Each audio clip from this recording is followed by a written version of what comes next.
পর্ব ২১৯। মজলুমের দোয়া বা অত্যাচারীদের প্রার্থনা।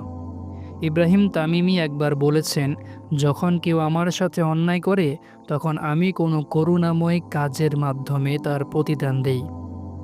খোরাসানের এক ধার্মিক লোকের কিছু টাকা চুরি হয়ে গেলে সে কাঁদতে লাগলো। ফুজাইল তাকে এই অবস্থায় দেখে জিজ্ঞেস করল, কাঁদছেন কেন?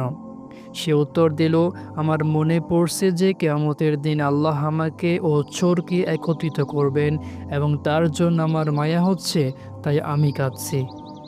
এক লোক ইসলামের প্রাথমিক যুগের এক আলেমের গীবত করে। বদলে আলেম লোকটি তাকে খেজুর উপহার দিলেন এবং কারো প্রশ্নের উত্তরে বললেন, তাকে খেজুর উপহার দেওয়ার কারণ হলো সে আমার উপকার করেছে। অর্থাৎ গীবত করার কারণে গীবতকারীকে কিয়ামতের দিন আলেম লোকটিকে কিছু সওয়াব দিতে হবে বা আলেম লোকটির কিছু পাপ গীবতকারীকে নিতে হবে। এভাবে গীবত করে গীবতকারী আলেম লোকটির উপকার করেছে।